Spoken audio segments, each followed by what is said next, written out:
بڑے بڑے کاروباری لوگ روڈ پر آ گئے، کہتے کسی نے کچھ کر دیا. میں نے کہا کسی نے کچھ نہیں کیا، تیرے زنا اور تیری بدکاریوں نے کیا ہے.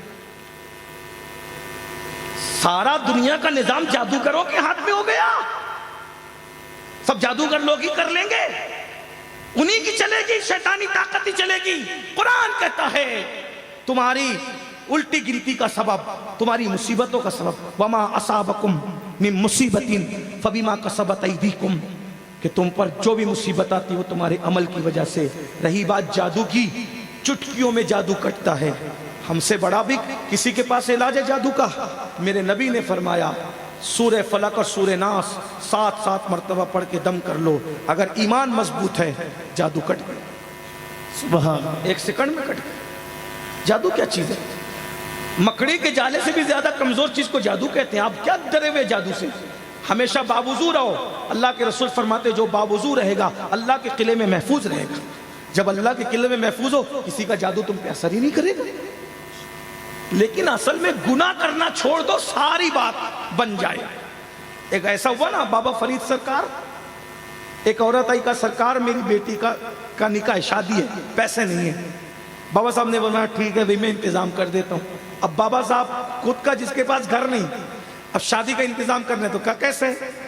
وہ بیٹا جاؤ، وہ مائی جاؤ، وہ جو مٹی کا ڈھیلا پڑا اٹھا کے لاؤ. اٹھا کے لائی. بابا صاحب بھی پھر بابا صاحب زور سے پڑھا بسم اللہ الرحمن الرحیم الحمدللہ رب العالمین، پوری سورہ فاتحہ پڑھی. بولا مٹھی بند کر، دم کیا اور گھر جا کے کھول. گھر جا کے کھولا تو وہ سونا ہوگا. سبحان اللہ. اب آدمی لالچی، انسان لالچی. اب شادی کی تیاری کرنے کی بجائے وہ مٹی جمع کر رہی ہے پورے گھر میں، اور رات بھر سورہ فاتحہ پڑھتی رہی، دم کرتی رہی، پڑھتی رہی، دم کرتی رہی، پڑھتی رہی، دم کرتی رہی. لیکن وہ مٹی سونا ہوئی ہی نہیں. صبح کو آئی کہا سرکار یہ کیا ظلم ہے، آپ پڑھتے تو سونا، ہم پڑھے تو کچھ نہیں.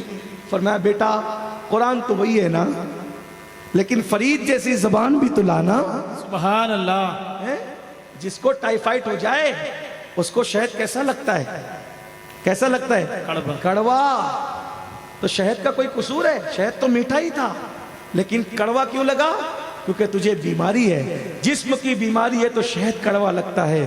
اور جب تیری روح بیمار ہے تو تجھے نیکیاں کڑوی لگتی ہے. اس لیے اگر زبان میں تاثیر پیدا کرنا ہے، غیبت سے بچاؤ، چگلی سے بچاؤ، حرام کاموں سے بچاؤ.